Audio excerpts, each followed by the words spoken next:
자, 이모군란을 볼게요. 이모군란을 이제 하기 전에 잠깐 이제 그 구한말 시대 때 이제 흐름을 이제 좀 볼 필요했는데, 일단은 그 당시 그 구한말 시대 때 그 목표가 반봉건 반침략이었죠. 반봉건 반침략. 이걸 이제 그 목표로 해가지고 움직였어요. 근대화의 어떤 목표로서. 그래갖고, 이 반봉건 반침략을 기준으로 해갖고, 그 당시 어떻게 이런 것들이 달성했는가를 보면, 자, 우리의 근대화 흐름은 이제 위로부터의 흐름과 아래로부터의 어떤 흐름이 있어요. 그래서 이제, 지금 이제 살펴본 이제 이모군란이 이제 보는데, 이모군란은 아래로부터 흐름의 이제 출발점이죠. 그래서 여기 이모군란은 일단은 반봉건은 있죠. 반봉건은. 그렇지만 반침략은 없어요. 말 잘못했네. 반봉건은 없지만 반침략은 있죠. 반내세적인 측면이 있고, 그 다음에 이제 이에서 또 위로부터 흐름을 보면 그 당시에 갑신점이 있었죠. 자, 갑신전변과 갑오개혁이 있었잖아요. 그 다음에 강무개혁 이런 것들이 위로부터의 이제 흐름인데, 갑신전변은 반봉건은 있죠. 반봉건은. 그렇지만 반외세, 반침략은 없죠. 친일적인 어떤 성격을 띠고 있죠. 근데 갑오개혁에 대해서는 보면 이게 이제 반봉건은 있지만 이것도 뭐예요? 반침략은 없어. 왜 없을까, 이거는? 여러 가지 서 있지만 갑오개혁 1번이 주도를 했잖아요. 이런 것도 연결시켜 보면 되고, 강무개혁은 일단은 반봉건은 뭐냐면 없어요. 이게. 그렇지만 반침략적인 성격은 약간 좀 네모 정도? 반은 있고 반은 없어. 왜냐하면 미국과 영국은 친하지만 또 러시아, 일본은 러시아는 배격이 있잖아요. 예, 그런 측면에서 이제 있는데, 자, 그래도 있게 있는데 이모군란 다음에 이제 또 그 아래부터 흐름에 또 하나가 있는 동학농민운동 있죠. 자, 동학농민운동은 뭐와 뭐가 동시에 있죠? 반봉건과 반봉건 반외세가 동시에 존재하죠. 예. 그래서 이런 위로부터 흐름과 아래로부터 흐름이 합쳐진 운동이 뭐예요? 독립협회예요. 독립협회. 독립협회. 그래서 독립협회는 반봉건은 있지만 반외세 측면에서 볼 때는 약간 네모 정도, 이 정도 이렇게 이제 보시면 되겠죠. 그래서 약간 이제 뭐냐면 그 있고 없고 그런 관계에서 이제 완벽하게 없지만 일단은 그런 흐름도 있었다. 좀 기억을 해두시면 되고요. 예. 그래서 이제 이런 측면에서는 좀 보시면 되고, 제가 잘못 설명했는데 독립협회와 강목개혁을 착각했어요. 그래갖고 그 반침략에서 반침략적 성격이 있지만 반봉건적인 성격이 없고, 그 좀 곤쳐주세요. 강목개혁은. 예. 근데 독립협회는 반봉건적 성격이 있지만 반외세적인 성격에서 그 보면 반은 있고 반은 없다. 그래서 뭐 미국하고 영국은 받아들이지만 러시아는 받아들이지 않고, 이렇게 이제 좀 곤쳐주세요. 예. 자, 그러면 이제 먼저 이모군란을 볼게요. 자, 이모군란을 이제 쭉 하는데 이때부터 이제 어떻게 공부를 해주시냐면 뭐 배경, 그 다음에 경과, 의, 내용 이런 식으로 공부를 해주시면 될 것 같아요. 특히 이들이 주장 내용들. 자, 그 주제별로 이렇게 딱딱 정리해서 이제 공부를 해주시면 되는데, 이모군란은 몇 년에 일어났죠? 1882년에 일어났죠. 그래서 이제 보면, 자, 개화 정책과 외세의 침략에 대한 반발은 이 배경이 쭉 얘기하는 거예요. 유색층뿐만 아니라 구식군대에도 일어났다. 그래서 조선 정부는 신식군대를 양성하게 별기군을 창설했죠. 그리고 종래 5군형을 무의형과 장화형 2형으로 개편하고요. 이 과정에서 상당수 군인들이 실직했으며 2형으로 개편된 군인들도 신식군대인 별기군에 비해 열악한 대우를 받았다. 그래서 이제 여러분들 알다시피 그 당시 그 월급도 잘 안 주고, 그 다음에 뭐 무기도 하승총이고 그렇게 하죠. 그래서 13개월 동안 13개월 동안 밀렸던 월급을 줬는데, 그 안에서 뭐가 있어요? 돌하고 겨가 막 섞여 있죠? 그래서 폭발돼 나온 거잖아요. 자, 그래서 1882년에 구식군인들이 대원군의 도움을 청하고 그리고 정부 고관들의 집을 이제 습격하고 파괴하는 한편 그 당시 이제 그 민씨 집안에 대한 원한이 컸기 때문에 민경호 같은 집을 막 파괴하고 그랬어요. 무기고도 습격하고 무기를 탈취하고 그리고 포도청과 의금부도 습격하고 등등 그 정부 요인의 집도 이제 습격하고 일본 공사관과 관리나 공사관 가서 이제 관리하고 일본 교관도 살해했죠. 그리고 그 당시 일본 관리나 공사는 또 재물포로 돌아가죠. 도망가죠, 나가죠. 자, 그래서 이제 이렇게 해가지고 했는데 막상 그들이 폭동을 일으키니까 뭔가 그걸 주도했는데 폭동을 일으켰는데 수습할 능력이 안 되는 거야. 정권을 차지할 수 있는 능력이 안 돼요. 그래서 그 당시에 이제 그 일반 민중부터 지지를 받았던 사람이 흥성대원군이에요. 예. 흥성대원군이 왜 지지를 받았냐? 물론 경복궁 사업 같은 거 등해가지고 그 당시 이제 그때 당시 원망도 많이 샀지만 우리가 그렇잖아요. 노무현 때 막 욕했잖아 막. 근데 노무현 대통령이 서거하고 나서 어떻게 또 이명박이 있어요. 그립죠. 왜 그립겠어요? 이명박이 너무 못된 짓 하니까 그 당시에 너무 그립던 거 아니에요. 마찬가지예요. 그 당시에 99인들, 유생들, 그다음 빈민들 보니까 그 당시에 계화 정책으로 해갖고 상당히 타격을 받았거든. 특히 이제 쌀이 많이 유출되기 때문에 그다음에 농촌 경제 파탄이 돼요. 나중에 하겠지만 그래서 농민들이 도시 많이 올라와서 빈민세력이 되고 이들이 또 이모군한테 또 가담을 하거든요. 그리고 군대에 뭐냐면 쌀을 못 주는 이유가 뭐냐면 재정이 고갈됐기 때문에 왜 쌀이 어디요? 많이 유출됐기 때문이죠. 물가도 뛰고.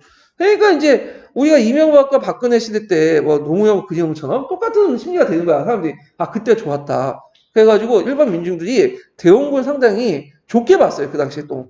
그래서 나중에 요때도 대원군을 모셨고 그리고 나중에 이제 뭐 동학농민운동 할 때도 대원군을 모셔가지고 좀 정신을 해보려고 했고 동학농민군들이. 자, 그래서 그들이 이제 막상 쿠데타 있겠지만 뭔가 할 게 없거든. 정치적인 능력도 부족하고 대원군의 도움을 요청했어. 그래서 임오군란 계기로 해고 대원군이 재집권했죠. 한동안 소외됐는데 이제 들어왔던 거야. 그래갖고 이 대원군이 이제 여러 가지 이제 정책들을 했는데 이 사람은 잠깐 이제 집권했던 거예요. 그래서 그 당시 예전에 한번 시험문이 나왔던 게 뭐냐면 민씨가 있어요. 민씨. 예, 민씨가 이제 명성황후라고 해야죠. 예, 명성황후가 그 당시 죽은 걸로 돼 있어요. 근데 실제로 명성황후가 어디로 도망갔죠? 자기 친척이었던 장홍원으로 도망갔잖아요. 예, 그래가지고 그러니까 민씨 그 명성황후 시체도 못 찾고 그러니까 그 당시 민비 국장을 한 거야. 국장 도감을 설치해가지고. 예, 그래가지고 이게 예전에 시험 문제 나왔죠. 그래서 2010년도 문제. 그래서 민비는 2번 장례식을 했어요. 한 번은 이모군란 때 했고 또 한 번은 저기 아가파천 2년 뒤에 그 대한제국이 만들어질 때 또 하죠. 진짜 장례식이고. 자, 하여튼 그 당시 이제 이렇게 해가지고 했는데 이게 예전에 시험문제 나왔던 부분이고 그 다음에 또 여러 가지 이제 정책들인데 대개 보면 그 전에 이제 그 민비 정권 했던 정책들을 다 없애는 거야. 그래갖고 뭐 예를 들어서 교정본대 같은 거 있죠.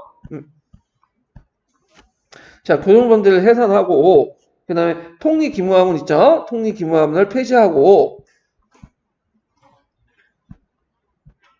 그다음에 오군형을 부활하고 이런 것들을 이제 줄줄 했죠.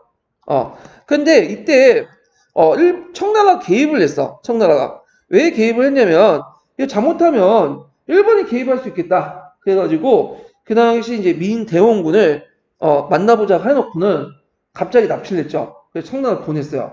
그리고 나서 민씨가 다시 이제 들어와서 민비 정권이 이제 당시 등장한 거죠. 자, 그러면 그 당시에 대원군을 청나라 압수한 것은 뭐냐면 일본이 무력 개입을 구시로 없애려고 했던 거죠. 예. 그래서 이제 이때 이제 일본이 조선하고 일본 간에 무슨 조약을 맺게 돼요? 재무포 조약을 맺. 배상금을 물고 일본 공사관의 경비군을 주둔하게 되죠. 그래서 이 재무포 조약, 배상금 지불, 일본군 주둔, 그리고 제3차 수신사를 파견해요. 그래서 일단은 이제 일본 공사관도 이렇게 막 불타 없애고 일본인도 많이 죽으니까 박용호를 그 사절단으로 파견하죠. 이게 제3차 수신사인데 이때 뭐 태극기를 그었다는 설이 있어요. 근데 이제 앞에서 조미통상 조약 때 처음 그었다. 두 가지 설이 있는데, 자, 뭐 이렇게 이제 했다. 근데 나중에 이제 일본 애들이 그 동학독립 운동할 때, 그 병력을 파견했잖아요?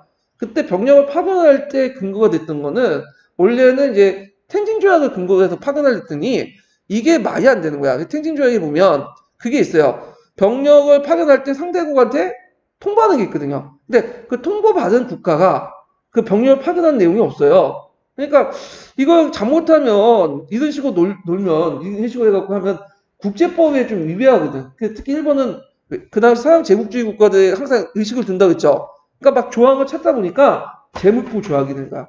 그때 거주민의 보호, 이걸 통해서 군대를 주둔할 수 있다. 이걸 끄집어내갖고 제물포 조약을 통해서 뭐냐면 군대를 파견한 거고, 그 군대를 파견했으니까 텐진 조약을 통해서 군대 파견 사실을 통보한 거죠.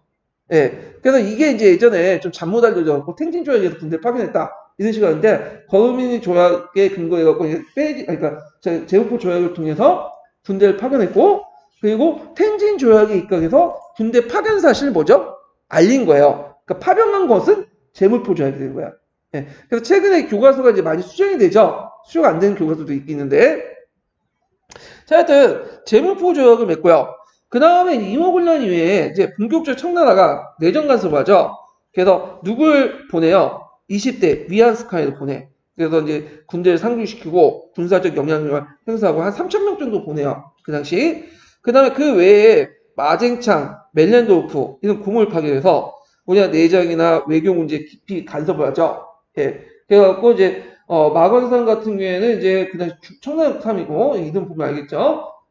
그다음 멜렌도르프는 누구예요? 독일이죠. 원래는 그 청나라 주재 독일 영사관에 근무를 했던 사람인데, 그 당시 이홍장이 추천을 해가지고 이게 파견됐던 거야. 청나라 관리로서 고용돼갖고. 그래갖고 이제 내정과 외정 문제에 간섭을 했다. 그래서 이제 이때 이제 또 그 개편이 일어나죠. 그래서 내정과 외교와 관련돼갖고 이제 보면, 우리가 이제 통리 기무화문 있잖아요. 이런 것들 두 개로 나눠요.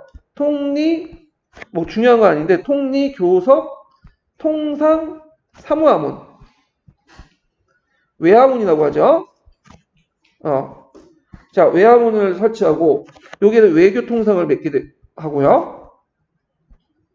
그 다음에, 통리 군국 사무화문을 또 설치하죠. 통리 군국 사무아문. 그래서 내화문을 설치하죠. 이렇게 해서 내정을 담당을 하겠다. 이렇게 좀 기억을 해두시고, 그 통리교섭 통상 사무아문은 누가 담당하죠? 멜렌도르프. 그 다음에 이제 통리군국 사무아문은 마건사. 이렇게 해갖고 담당을 하게 되죠. 자, 그래서 이제 있고, 또 조선은 아까 말했죠. 뭘 만들어? 그 체결하죠? 삼민수용 무역장정. 그래서 청해 통상, 특히 내지 통상권 인정하고 경제적 침략을 받게 되고요. 그리고 나서 이제 민실파가 당연히 정권을 유지하기 위해서 무슨 정책을 하게 되죠? 친정 정책을 하게 돼요. 근데 이 당시 이제 민실파는 잘못 생각한 게 뭐냐면, 이거는 이제 예전처럼 4대 외교 관계다. 이렇게 생각한 거야. 근데 실제로 이제 하다 보니까 청나라가 내정 간섭이 너무 심하거든. 특히 갑신정변 이후부터 더 내정 간섭이 심하죠. 그러니까 이제 민씨 정권이 원래는 처음에는 그 친정 정책을 했다가 갑신정변 이후부터 이제 뭘로 넘어가는 거야? 반총으로 하면서 친미, 이렇게 친러 이런 식으로 바뀌게 되죠. 자, 이런 것들 이제 같이 연결시켜서 보시면 되고, 자, 그 다음에 개화당의 형성과 활동을 볼게요. 개화당의 형성과 활동. 자, 잠깐, 이거 이제 그 하기 전에 여기는 안 나와 있지만 예전에 이게 임오군란이 98년도에 한번 나왔던 거죠. 그래서 98년도에 뭘 물어봤냐면 의의를 물어봤어. 임오군란의 의의. 그래서 임오군란의 의의를 좀 적어볼게요. 자, 임오군란의 의의를 이제 보면 물론 여러 가지가 있지만 국내 어떤 정치 개혁의 필요성,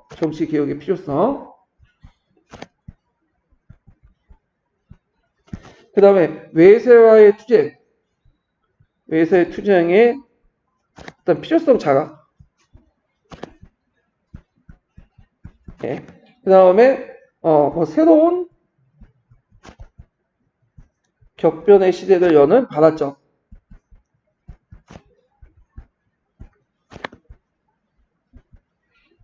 이런 것들이 있고, 발화점 역할을 했고, 두 번째로는 이게 이제 향촌 조직과, 왜냐하면 그 당시 빈민들도 같이 가담했다고 했죠? 그 다음에 군대 조직을 통해서 조직적인 세력을 규합했다.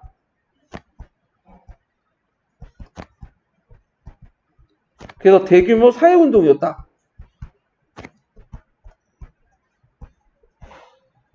그래서 이걸 계기해서 민중들의 사회 변혁의 요구가 정당성을 획득하고 정치 차원에서 시연을 했다. 물론 잠깐이지만. 그렇지만 이제 한계도 있어요. 일단은 이들이 이제 도시 하층민 출신이죠. 되게 뭐 거기 99인들이나 이들 이제 빈민들이 하층민 출신이기 때문에 나한테 정치의식에 어떤 한계가 있어. 왜냐면 정치세력화 시키는데 약간 부족했고, 이데올로기가 부족했고, 그러다 보니까 자기가 막각, 쿠데타 이렇게 정권을 장악했지만, 이 정권을 유지할 수 있는 능력이 안 되죠. 그러니까 누굴 초빙한 거야? 대원군을 초빙한 거야. 그들의 생각은, 뭐 근대 국가 그런 거 없지. 예전에 좋았더라. 대원군이 보니까 낫더라. 이런 식에서 대원군을 초빙한 거죠. 예. 그래서 이런 한계들이 있었다. 이런 것도 좀 기억을 해주시면 될 것 같아요. 자, 그래서 이제 이렇게 꼭 개화당의 형성과 활동에서 이제 갑신전변과 관련된 내용을 좀 볼게요. 자, 개항을 전후해서 정치세력으로 성장한 개화파는 1880년대 들어와서 정계에 진출해서 정부의 개화 정책을 뒷받침하고 개화 운동을 추진했죠. 그런데 이제 개화파와 개화 정책을 추진하는 과정에서 그 당시 개화파 내부에서 개화 정책의 추진 방법과 방법론을 따라서 두 가지 흐름이 있는데, 여기 또 이제 차이점이 뭐냐면, 이 두 가지 흐름의 분야가 나타난 차이점 중에 하나가 뭐냐면 청란에 대한 인식, 개화 속도 있지만 청란을 어떻게 볼 것이냐. 청란을 좀 호의적으로 본 사람들은 양모운동을 모델로 온건개화파가 된 거고 4대당이 된 거고, 근데 만약에 이제 청란을 좀 부정적으로 보고 청란의 어떤 내정 간섭을 별로 안 좋게 본 사람들은 급진개화파가 된 거죠. 자, 그 당시에 이제 대표적인 정치가들이라고 할 만한 김홍직, 김윤식, 어융주 이런 사람들은 명나라 면시정권과 해가고 청의 양모운동을 봐서 전진적 개혁, 이걸 무슨 당이냐면 동도석이라고 하죠. 동도석이. 그래서 이런 개당적 온건개혁파를 4대당이라고 하죠. 이에 반해서 그 김옥균, 박용호, 홍영식, 서강범 상대적으로 20, 30대 소장파 관료도 있어. 거기 사진 보시면 되는데, 그 사진 중에 이제 거기 좀 약간 노따지처럼 나이가 좀 많은 사람이 이제 김옥균이에요. 이 김옥균이 그 당시 나이가 30대 초중반? 그 정도고 나머지는 다 20대야. 새빨리 어린 애들이 이제 한 거죠. 예. 그래서 이들은 노론 명망가 출신들이에요. 거의 대부분. 그러니까 자기가 굳이 그걸 할 필요 없이 평생 동안 안 해도 평탄공이고 먹고 살 사람인데 그걸 한 거야. 그런 측면에서 의미가 있어요, 이 사람들이. 자, 하여튼 자, 이에 대해서 이제 이들은 이제 뭐냐면 청의 간섭에 대해서 상당히 못마땅하게 생각했죠. 그래가지고 그 강하게 비판했고, 이들은 급진개화파, 범법적인 급진개화파하고 또 개화당이라고 했죠. 자, 이들은 청의 간섭을 물리치고 자주독립을 이루고 뭘 모델로 한 거죠? 메이지 유신 그리고 문명개화론에 받아서 급진개 개혁을 추진하려고 했다. 자, 이모군람의 박용호가 수신사로 일본에 파견되었을 때 김옥균과 서강복 등의 동행했고, 이들은 자신이 직접 일본의 놀라운 발전상을 보고 근대적 국정개혁의 시급성을 느끼게 되죠. 시급함을. 그래서 그때 뭐 후쿠자 유키치나 그런 사람들 좀 만나고 다니고 그래요. 자, 이후 김옥균을 중심한 개화당 요인들은 고종의 신임을 받아서 여러 가지 개화 정책을 해요. 고종이 이 김옥균을 상당히 신임했어요. 예. 근데 그 믿었던 그 김옥균이 뭐가 된 거야? 쿠데타를 일으키고 자기 눈앞에서 자기 측근들을 다 죽여나가거든. 그 죽이지 말라고 하니까. 그 얼마나 이제 분노가 있었겠어. 그래서 나중에 김옥균이 뭐냐면 죽잖아요. 그래서 시체가 와가지고 근데 그 완전히 사지로 다 잘라가지고 이게 보여줬던 건 막 마포 대회에 막 보여주고 막 그랬던 거는 다 이유가 있었던 거야. 예증의 관계야 일단. 자, 하여튼 예컨대 방문국을 해서, 방문국은 이제 인쇄소죠. 거기에 최초의 우리나라 신문이었던 항선숭본을 만들죠. 그리고 일본의 유학생을 파견해서 군사 학술 등을 배우고, 그 다음에 이제 아까 우정국 같은 미국의 영향을 받아서 우정국을 만들고 이렇게죠. 이 우정국을 이제 개국식 때 뭐가 일어난 거야? 갑신전변이 일어난 거야. 그러나 개화당은 일본부터 개화운동의 차관 도입을 실패하고 정치 자금이 어려웠다. 그래서 이게 그 당시에 이제 무슨 논쟁이 있었냐면, 개화를 하려면 돈이 필요하잖아요. 그러니까 그 당시 이제 원공기 아파트는 뭐라고 이제 돈을 마련하려고 했냐면 멜렌도프가 있죠. 멜렌도프가 의견을 채택했어. 멜렌도프가 뭐냐면 당호전을 발행하자. 당호전. 당호전은 뭐죠? 당호전은 상평통보 5개 되는 거죠. 당호전. 근데 이에 대해 급진기업화들은 비난을 했어. 당호전을 뭐냐면 발행을 할 경우에는 오히려 인플레이션이 일어날 수 있다. 물가가. 그러니까 이제 일본으로부터 뭐냐면 차관을 도입하자. 이렇게 주장해요. 급진기업화는.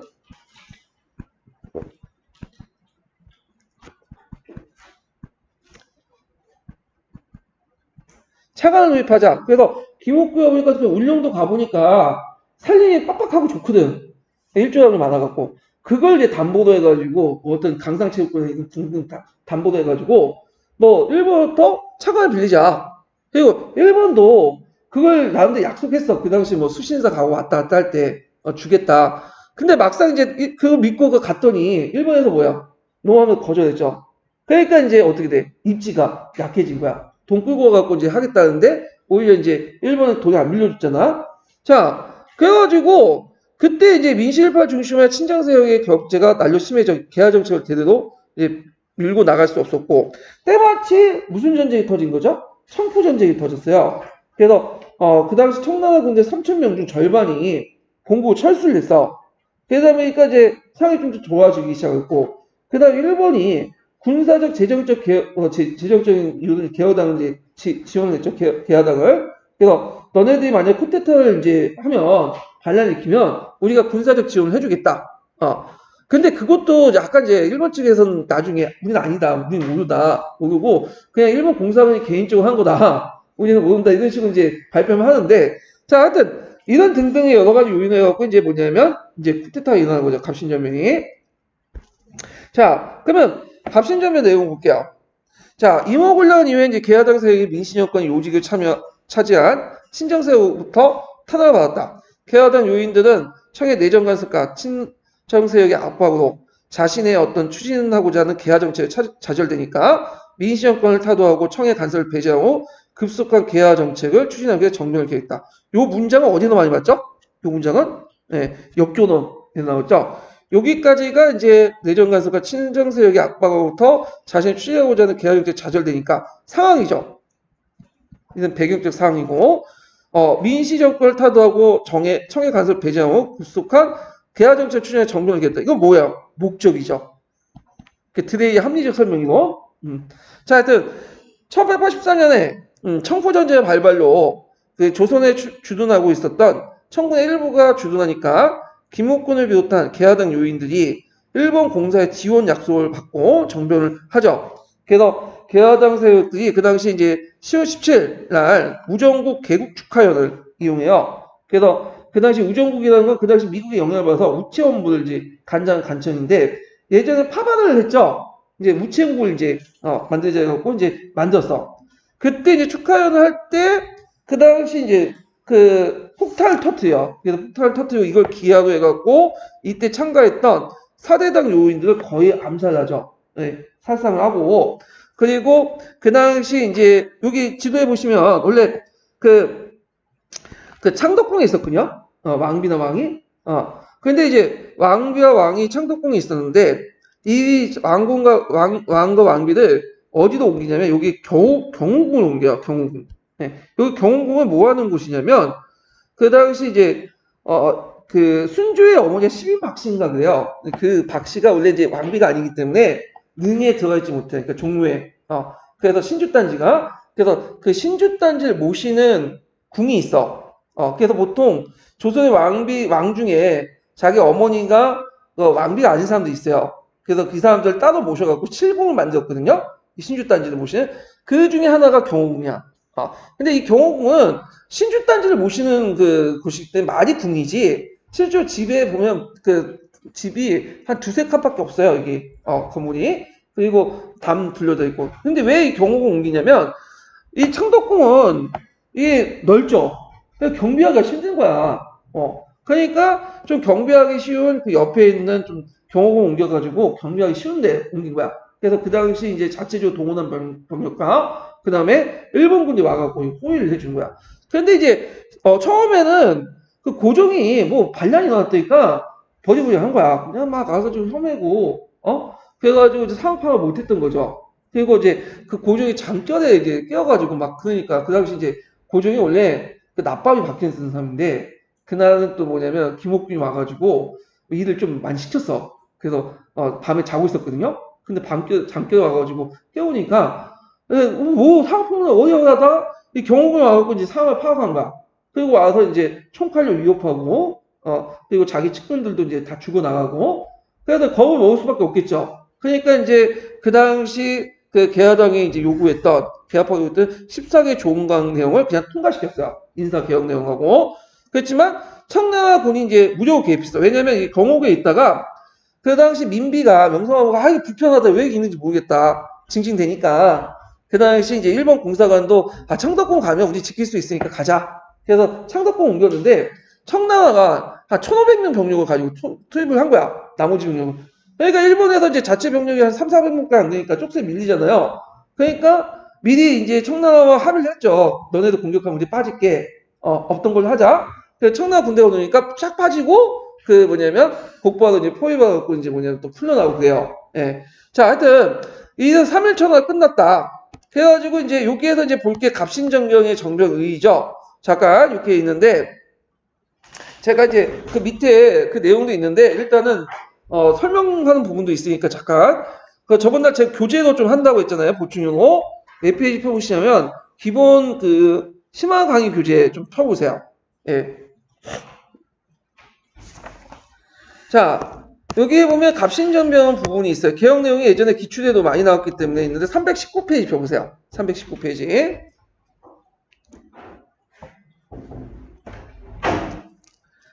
자, 이 갑신전병 내용을 이제 보면 그때 그들의 요구 내용들 보면 청에 잡혀간 그 흥성대원군을 꼭 돌아오게 하고 청에 대한 사대 관계를 폐지해라. 조공의 허례를.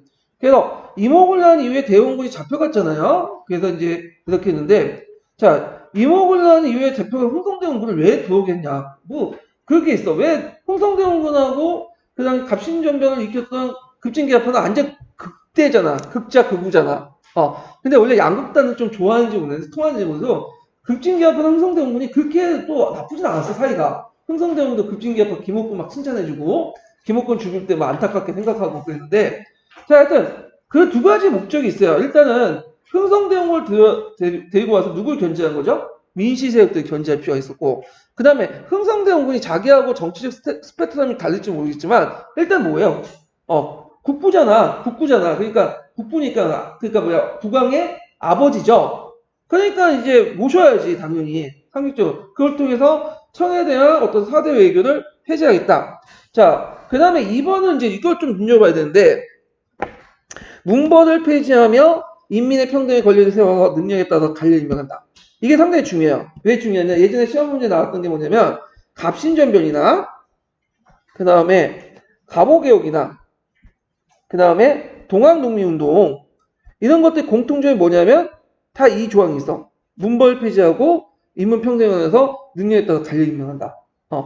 그래서 양반 신분제도, 문벌제도 폐지해서 능력에 따라 인재 두는데 이 갑신전면 갑오개혁 동학농민운동 대공통적 요소가 있는 게 이거예요. 좀 같이 기억을 해두시고 자, 그 다음에 지조법을 지조법을 개혁해서 관리의 부정을 막고 백성을 보호하면서 국가재정을 넉넉한다. 예전에 이제 그 지세제도 같은 경우에는 좀 문제가 있었죠. 생산량을 기준으로 하다 보니까 좀 약간 주관적인 판단이 들어가잖아. 그래서 일본에서 메이지 유신후에 종전에 고쿠다카에서 그래서 했던 것을 지가 3%의 기준으로 걷었잖아요. 이게 무슨 법이에요? 지조법이죠. 그 예전에 기출문제도 나왔는데 자, 그래서 객관적인 기준을 가지고 정부 예산을 이제 세금을 걷어야 된다. 그래서 지세제도를 개혁을 하면서 중간 수탄을 막고 백성들 부담을 줄이면서 국가재정을 늘리겠다. 그리고 지조법을 함으로써 좋은 점이 뭐냐면 일본도 그 지조법을 할 때도 그것도 있지만 생산량을 기준으로 하면 예산을 계획할 수 있어요 없어요? 없죠. 그러니까 미리 계획할 수 없다면. 근데 지가를 기준으로 하면 항상 이게 고정돼 있으니까 어떻게 돼요?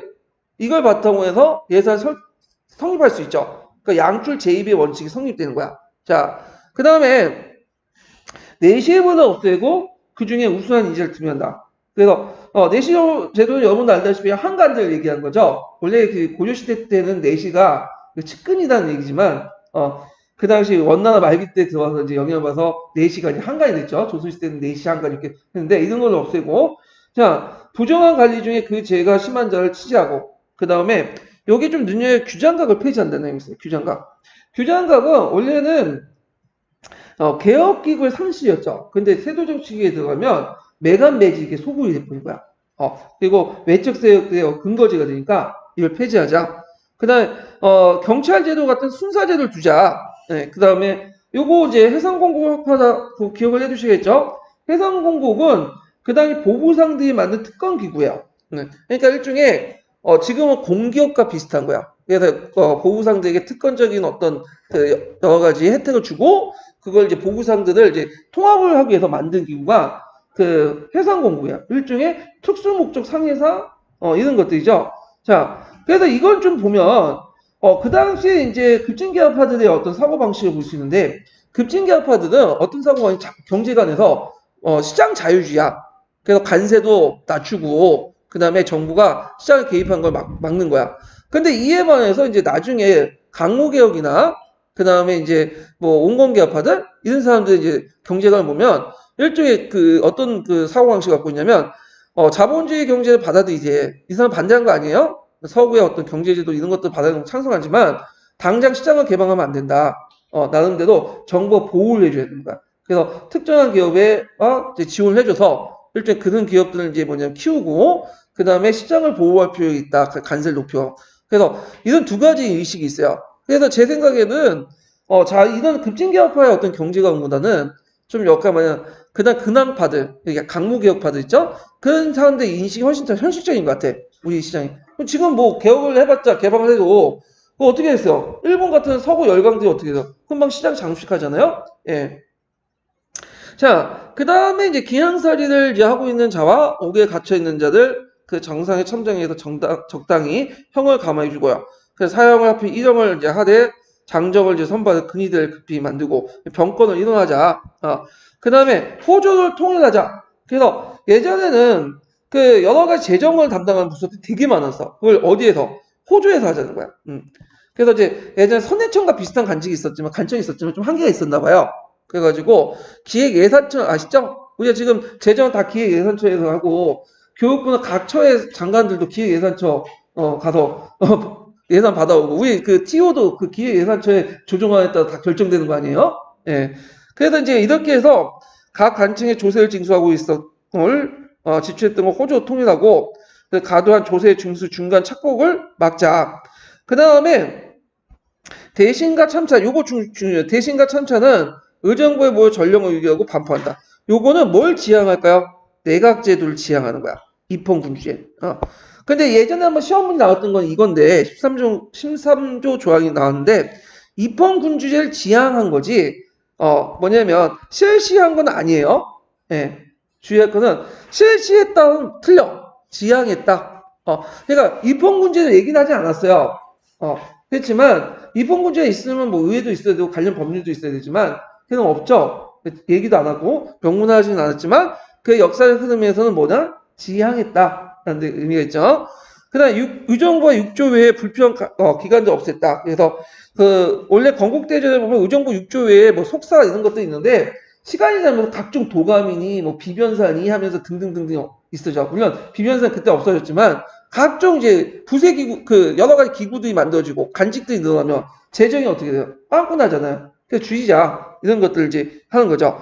자, 그래서 이렇게 이제 14개 조항 내용을 이제 주장을 했다. 이렇게 좀 기억을 해 두시면 될 것 같아요. 자, 그러면 다시 이제 교과서 들어와서 요거 내용들, 역사 자료실에 있는 내용들 좀 보고, 그 밑에 이제 갑신전배의 의미가 있어요. 이거 외워두세요. 네, 갑신전배의 의미. 그 밑에. 자, 이게 예전에 한번 기출에 나왔어. 갑신전배의 의의를 쓰시오. 할 때, 교과서에 의미 통계에 있는 내용이니까 이거 외워서 쓰셔야 될 것 같아. 자, 정치적으로 보면 중국에 대한 정통적 외교관계 청산하고 전제 군주제를 입헌군주제를 바꾸는 정치적 개혁을 최초 시도했으며 지향했으며 사회면에서는 문벌 폐지하고 인민평등권을 확립하여 봉건적 신분제도를 타파하려고 했고 그래서 갑신전의 근대 건설 목표한 최초의 정치개혁 운동이었고, 그 다음에 역사 발전에 거친 민족운동을 반영을 제시한 우리나라 근대운동의 선구였다. 이렇게 보시면 될 것 같아요. 그 의의는 정치면, 사회면, 뭐 이런 측면에서 이제 보시면 될 것 같아요. 이거 꼭 암기해 두세요. 예, 쉽게 나오면 나올 수 있어요. 예, 쉽게 나오면 나올 수 있는 부분이에요. 자, 그러면 여기에서는 안 나와있지만, 여기 안 나오는데, 잠깐, 여기 밑에 읽어야 되네. 다시 앞에 올라가서, 83페이지. 자, 갑신정변 후에 이제, 그 조선은 일본의 배상금 지불과 일본의 공사 간 신축비 부담을 내용한 한성조약을 체결했다. 이게 문맥이 좀 안 맞죠? 일본이 이뤄놓고는, 지네들이 그 자작해놓고는 뭘 하냐. 두 가지 의미가 있는데, 이때 이제 일본이 이제 개입을 했잖아. 그리고 나서, 청나라가 이제 와가지고 물러났죠. 일본이. 그때 분노한 민중들이 또 뭐냐면 일본 공사관 가갖고 돌 던지고 뭐냐면 거기에 불을 지고 그랬나봐요. 그런 것도 이제, 배상하는 건데, 면목상 그거고, 실제적으로 일종의 뭐죠? 코스프레이죠. 피해자 코스프레이. 오늘은 나는 가해자가 아니다. 난 개입을 안 했는데, 우리도 피해자다. 이런 것들 뭔가 국제적으로 보여줄 필요가 있었기 때문에, 그 당시 조선하고 일본 간에 이런 조약을 맺은 거야. 그래갖고, 이런 한성조약을 맺게 되고, 그 다음에 나중에 문제가 됐던 것이 이제 텐진조약이죠. 그 당시 이제 그 앞에서 임오군란을 계기로 해갖고 청나라 일본군이 각각 주둔을 했었잖아요. 근데 이제 이때부터 텐진조약을 통해서 이게 그 영국 공사였던 주총 영국 공사 파커스가 이제 중재를 했던 건데, 네, 텐진조약을 계기로 해갖고 동시에 철수하자. 청일양군이 동시에 철수하고, 그리고 조선의 군대를 파병 시에 상호 통보를 하자. 이렇게 한 거야. 그래갖고 이제 아까 얘기한 것처럼 청나라가 이제 동학농민운동에 진압하려고 군대를 파니까 청나라에 통보를 했고, 그 일본도 재물포 조약을 통해 군대를 파견했지만 일단 군대를 파견했기 때문에 통보를 해야 되죠. 이 통보서 이렇게 청진조약을 했죠. 이렇게 연결시켜서 보시면 될 것 같아요. 자, 그래서 이제 갑신정변은 근대 국가 건설을 목표한 우리나라 최초의 근대적 정치개혁 운동이었고, 조선의 자주적 근대화를 위해 오히려 부정적 영향을 미치게 했다. 그래서 갑신정변은 청군의 무력개입과 개화당 세력 기반의 미학으로 실패했다.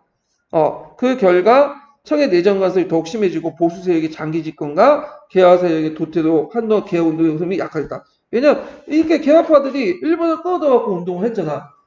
그러면 이 당시 한계를 봐야 돼. 한계는 뭐냐면 일단 첫 번째로는 누굴 끌어들였다? 일본을 끌어들였네. 일본.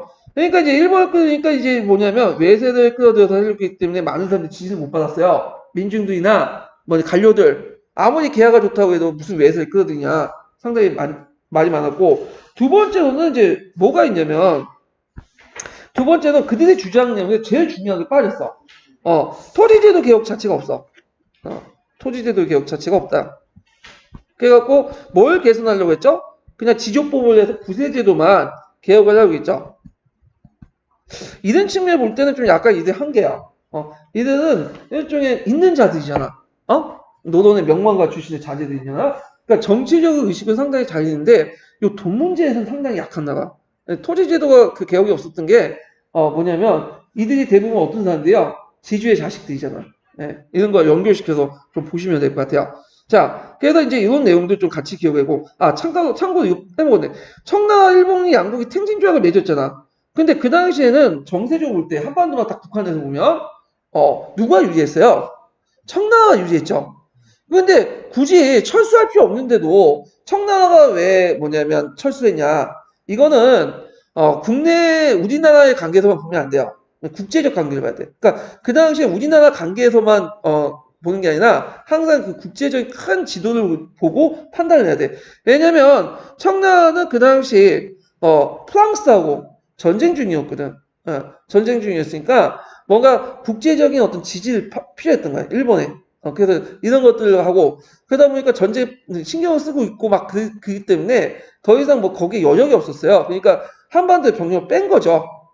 그 일본의 지지를 받고 어떤 이제 세력을 더 강화시켜 쪽으로 프랑스와 싸움에서 세력을 강화시켜서 한반도 병력 뺐다. 이렇게 좀 기억을 해두시면 될 것 같아요. 자, 그래서 이제 한편 갑신전변은 강화도 조약과 임오군란과 함께 조선을 둘러싼 청과 일본의 대립을 격화시키는 계기가 되었다. 그래서 거기에 러시아의 한반도 침투 대응에서 영국이 거문도를 점령함으로써 이거 거문도 사건이죠. 조선에 둘러싼 그 국제 분쟁을 더욱 가열시켰다. 그래서 갑신정변 이후, 그러니까 시기적으로 보면 1884년에서 갑신정변에서 그 동학농민운동 이전까지, 1893년 이전까지는 그 당시에 여러 국내적으로 이제 변화가 일어났는데, 일단 국내적으로 보면, 자, 조선에서는 원래는 민씨정권 친청이었죠. 근데 갑신정변 이후에, 갑신정변 이후에, 뭘로 바뀌었냐면 반청으로 전환돼. 너무 내정 간섭이 심하니까. 예. 그래서 청의 내정 간섭이 심하고, 그 다음에 그 후에 영국과 러시아가 갈등을 빚죠. 영국과 러시아. 왜 러시아의 남하 정책에 의해서 영국의 갈등인데, 이거는 이 반청하고 관련됐어요. 아까 말했잖아요. 청나라와 반청 관계를 이제 돌아가면서 러시아를 끌어들이려고 하죠. 그래서 이 러시아를 끌어들이고, 그 다음 러시아 수교를 맺으려고 한다고 하니까, 그 소문을 드는 영국이 러시아와 비밀조약을 맺어가지고, 뭔가 러시아에게 유리한 조약을 맺으려고 한다. 이게 이제 그 제1차, 제2차 존업 이야기거든요.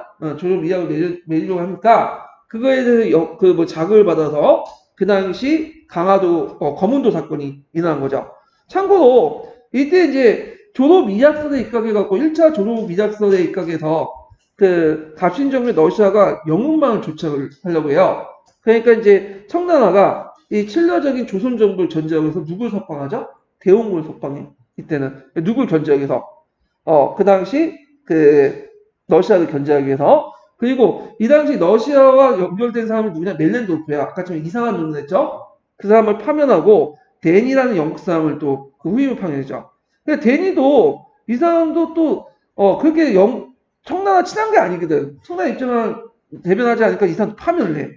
하여튼 그 얘기에서 제1차 조용 미약설이 가서 일어나고, 그 다음에 이제 제2차 조용 미약설이 있어요. 근데 이거는 좀 중요하지 않으니까 이제 건너뛸게요. 하여튼 이 조용 미약이 그 당시에 그 중국이나 청나라나 영국에 큰 영향을 줘요. 그래서 그걸 근거로 해갖고 어디를 점령했다?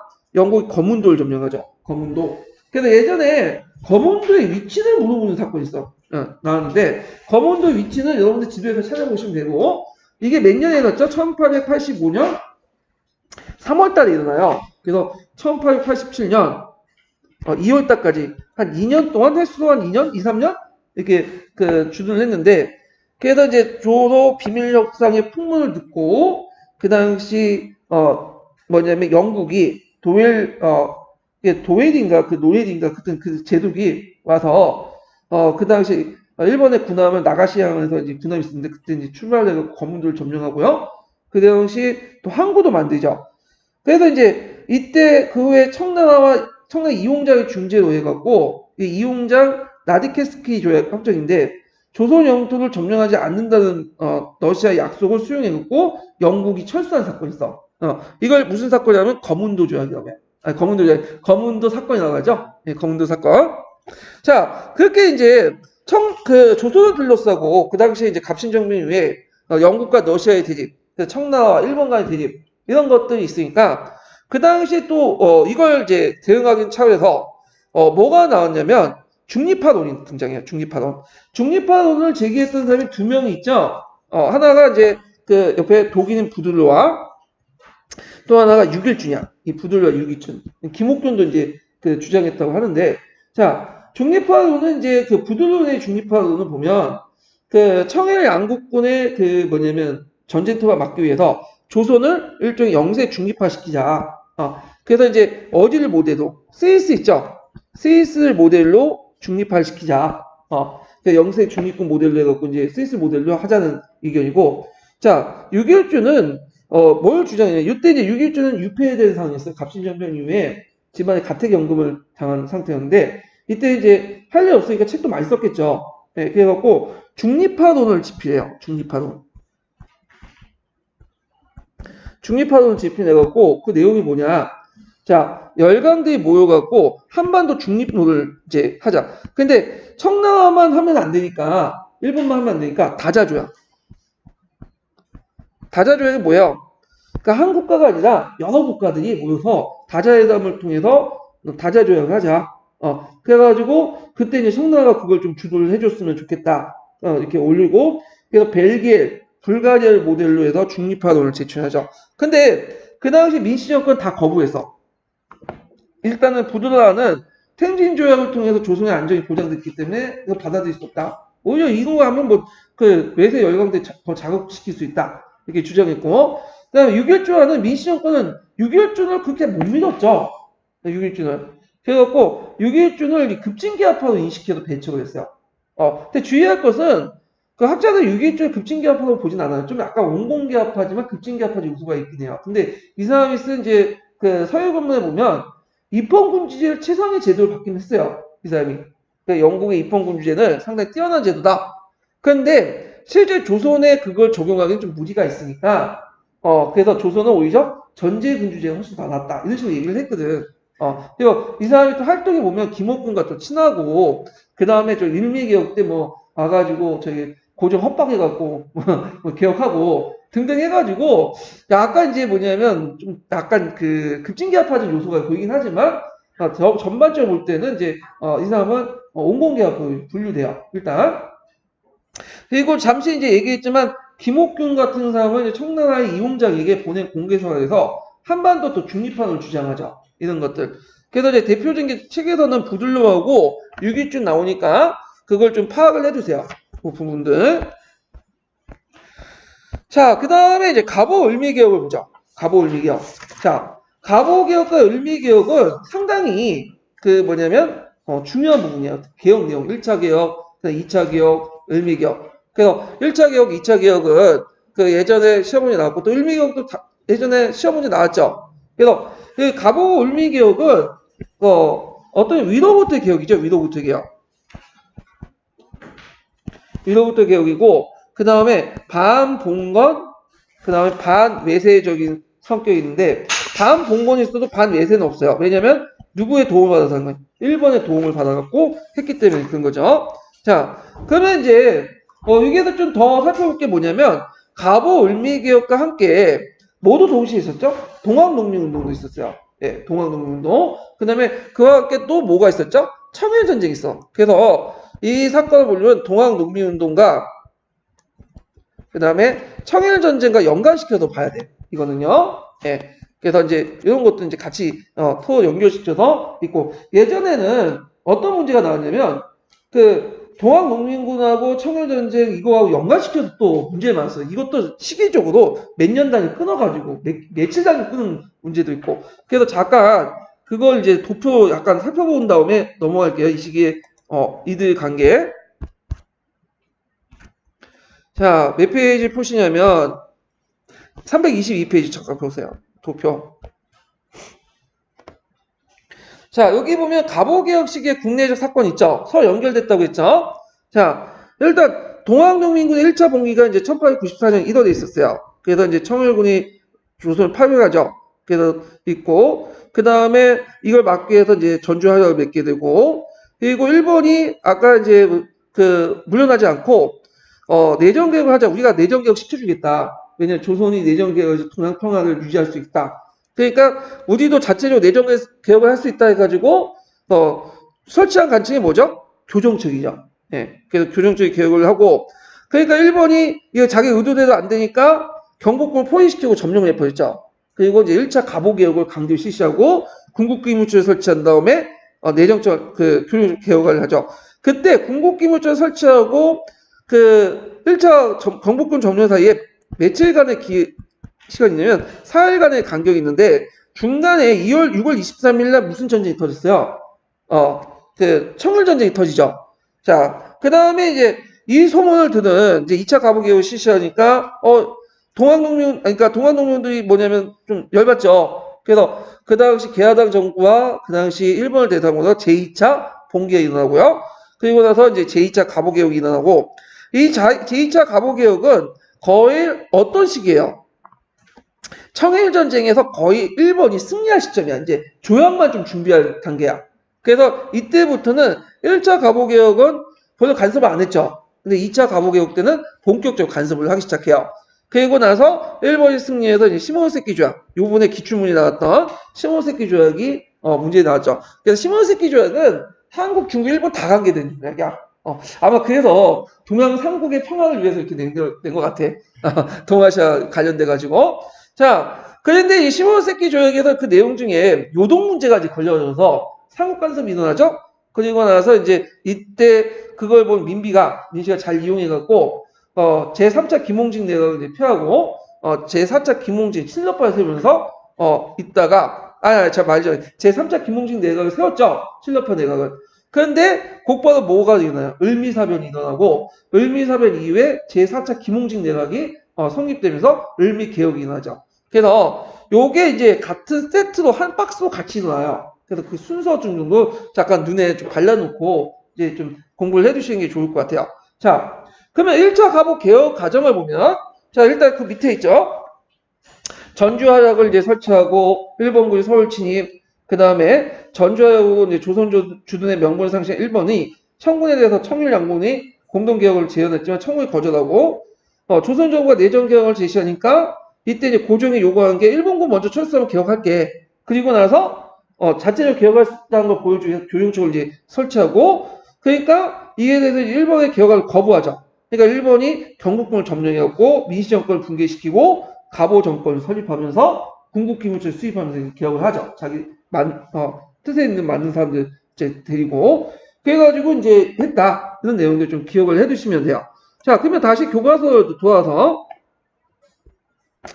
자, 우리나라의 근대화 운동의 주요 기점을 할 수 있는 갑오 을미개혁의 직접적 배경은 동학농민운동의 개혁 요구와 그 다음에 안으로는 밖으로는 일본 내정개혁의 요구가 있었다. 아마 이제 이거 갑오개혁에 대한 그 관점이 그 두 가지 관점이 있어요. 하나가 뭐냐면 일본의 개혁에 의해서 어쩔 수 없이 끌려다니는 개혁이었다. 이런 관점과 그 다음에 예전부터 시각이라든지 근대화 운동들이 하나도 그 뭐냐면 모여서 개혁을 했다. 그래서 앞에 있는 그 일본에 끌려다니는 개혁은 타율성문이죠. 근데 여기는 그 제한된 자율성문이야. 그래서 일본의 간섭은 있었긴 했지만 그 나름대로 우리의 요구, 동학농민운동이나 시락이나 이런 근대 운동에 어떤 영향을 받았고 자체적으로 개혁을 하고 있다. 그래서 완전하게 자율적이지 않지만 제한된 자율을 했다. 이런 측면에서 이제 얘기를 하는 것 같아요. 이 관점에서는. 자, 조선은 갑신정변의 실패로 근대적 개혁을 주체적으로 실시한 개혁을 이뤘으나 개혁 이후에 누적된 여러 가지 사회적 모순을 해결하기 위해서 대대적인 개혁이 필요했죠. 그래서 1894년 개혁을 요구하는 동학농민운동이 일어나니까 정부는 대대적인 개혁을 약속하고 갑신점에 가담하지 않는 개혁적 온건개혁파들도 국정 전반에 대대적인 개혁의 필요성을 점검하고 국왕의 명을 받아서 뭘 설치했죠? 교정청을 설치했어. 그래서 교정청은 앞에서 두 가지 관점 중에 어디에 해당하죠? 제한된 자율성적 관점이죠. 타율성이 아니라. 그래서 이때 이제 교정은 자주적 개혁을 추진하려고 했는데 실질적으로 일본이 자기가 이제 하겠다고 하니까 우리 자체적으로 할 수 있다는 걸 보여주기 위해서 한 거야. 그러면 여기에서 이제 여긴 안 나왔지만 잠깐 그 기본 심화 과정 교재를 볼게요. 자, 교정청의 이제 설치 내용을 이제 볼게요. 교정청 그 322페이지.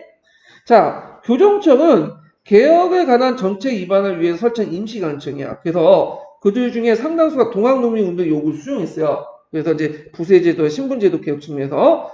그래서 교정청의 의미를 보면 일본이 강압한 그 뭐냐면 그 5개조 내정개혁을 물리치고 자주적인 어떤 개혁을 추진하기 위해서 설치했다. 그래서 그 개혁의 내용을 보면 뭐 나올 것 같지는 않지만 뭐 부정부패 관리 처벌, 지방 간의 자기 간을 고용해서 토지 매매 및 소유 금지, 각 고을의 아전대 공정한 선발과 뇌물수술 금지, 각종 잡세 징수 금지, 정해진 세금 외에 추가로 매기는 부가세 징수 금지 등등이 있어요. 예. 자, 그래서 동학농민운동의 어떤 요구를 많이 받아들였는데 언제 폐지됐냐? 나중에 일본군이 경복궁을 점령하죠. 그리고 교정청 대신에 뭘 설치하죠? 군국기무처를 설치해. 그러니까 군국기무처는 일본이 이제 타율성론 입장에서 이제 강조되는 그 부서죠. 군국기무처를 설치했다. 그래서 이제 이런 내용들 좀 기억을 해두시면 되고요. 자, 다시 이제 두 가지 내용을 이제 들어가서 자, 한편 동학농민운동의 계기로 1894년 5월 초 청나 일본 양국군이 조선에 출병을 하였으나 이때 이제 청남하가 무슨 근거를 통해서 통보하죠? 생진조약을 통해서 일본에 통보를 하니까 일본이 재물포조약을 통해서 파병하고 파병 사실을 다시 생진조약을 통해서 그걸 알려주죠. 그래서 이때 이제 고종이 좀 실수를 했어. 고종이 그거 그냥 진압을 못했다고 해서 그 농민군들 진압을 못했다고 해서 급한 마음에 뭐냐면 그 청나라의 군대를 요청했거든. 그때 신하들이 반대했어요. 뭐 때문에 그걸 요청하자 좀 지켜보자. 근데 그 당시에 충분히 동학교도들을 좀 진압을 할 수 있었어. 왜냐면 그 당시 이제 그 전투 패한 후에 그렇게 했는데 일단은 그 앞으로 원래는 동학교도들이 이제 서울에 올라오게 되는데 못 올라와요. 왜냐면 그 앞에 정부군이 정부군이 딱 지키고 있었는데 정부군이 뭘 가지고 있냐면 장총이나 대포를 가지고 있었어. 그러다 보니까 아무리 동학교도들이 해도 이제 그들은 이제 그 뭘 가지고 자라봤자 하승총 그 정도인데 사정거리 안 미쳐. 그러니까 멀리 근접전을 못해요. 그러니까 원거리 그러니까 가까이 접근을 못해. 그러니까 시간이 지나면 그들은 이제 뭐냐면 공급이 차단됐기 때문에 주변에 다 포위된 상태에서 뭐 시간이 지나면 어차피 식량 떨어지고 하면 항복하게 돼 있는데 이 고종이 한번 패했다고 해서 그걸 뭐냐면 이제 겁을 먹어가지고 뭐냐 성급하게 그 외세를 끌어들인 거죠. 네. 자, 하여튼 그러니까 이제 이에 대해서 이제 이거 잘못하면 외세의 간섭을 불러주겠다 해서 정부군하고 동학농민군에 급하게 전주하약을 맺게 되죠. 그래서 이제 더 이상 조선의 주둔한 명분이 사라지니까 일본은 동양삼국의 평화를 위해서는 조선의 어떤 그 안정화 개혁이 필요하다. 그래야지 앞으로 그 내란을 더 뭐냐면 막을 수 있다. 그러면서 내정을 강요하고 그 다음에 중국에 요구하죠. 청남 거부하죠. 지금 철수해야 된다. 아니다. 그래서 하여튼 일본의 내정 개혁 강요에 조선은 일본군이 먼저 철수할 걸 요구하고 아까 지금 고종이 먼저 철수해라. 그럼 개혁하겠다. 그래서 일본의 내정 개혁 강요와 조선의 자주적 개혁을 주장이 팽팽히 많은 가운데 일본이 아까 전에 군대를 동원해서 경복궁을 점령해요. 그러면서 민씨 정권을 붕괴시키죠. 그리고 이때 대원군을 끌어들여. 대원군을 왜 끌어들이냐면 일본이 대원군을 왜 끌어들였겠어요? 일종의 민심파를 견제하고 일종의 여론용이죠. 우리가 이제 너네들 대원군 좋아하잖아. 그 대원군을 얼굴마다 내세운 거야. 대원군도 이 사람도 너무 권력욕에 미쳐서 이러면 일본의 의도를 파악하고 거부해야 되는데 또 적극적으로 받아들여. 근데 막상 자기가 이제 들어가니까 자기가 이제 수장이지만 실제로 할 게 없는 거야. 다 뭐냐면 그 밑에 일본과 그 원공기와 관료들이 다 하고 그러니까 좀 소외감을 느꼈겠죠. 그러니까 동학농민운동이 그 군대하고 이제 교신하면서 너희들 올라와라. 그럼 내가 이제 수장을 세워주면 너희도 같이 정치하자. 뭐 이런 것들 이제 하고 일본도 그걸 알았겠죠. 그러니까 이제 2차 과목개혁 때는 대원군을 완전히 배제시키고 쫓아내버린 거죠. 자, 하여튼 대원군 석정호에서 1차 김홍직 내각이 설립되고요. 그리고 이제 그때 조선 정부는 뭘 만들죠? 군국 기무처 설치. 이 군국 기무처는 완전히 뭐 어떤 초정부적 회의인 거야. 어떤 법이나 이런 것들이 없어. 그러니까 그냥 일본에 의해서 만들어진 권한도 막강한 초정부적 그런 회의다, 기구다, 회의기구다 이렇게 좀 기억을 해두시면 되고 이때 이제 김홍직 내각이 성립되죠. 자, 이 김홍직이라는 사람은 갑오 을미개혁 때 4번에 거쳐갖고 내각을 설립돼. 1차 김홍직 내각, 2차 김홍직 내각, 3차 김홍직 내각, 4차 김홍직 내각. 그렇지만 각각의 김홍직 내각의 구성원들이 좀 달라요. 예, 이게 좀 특징이 있죠. 그래서 1차 김홍직 내각은 좀 온건계합파 인물들로 구성되어 있고요. 그 다음에 나중에 2차 김홍직 내각은 좀 급진계합파. 그 다음에 제3차 김홍직 내각은 친러파로 구성되어 있고, 그 다음에 제4차 김홍직 내각은 을미사배 이후니까 친일파로 구성이 됐어요. 이게 좀 약간 틀린데, 자, 군국 기무처는 초정부적인 회의기관으로서 개혁을 주도했는데 이것이 1차 갑오개혁이다.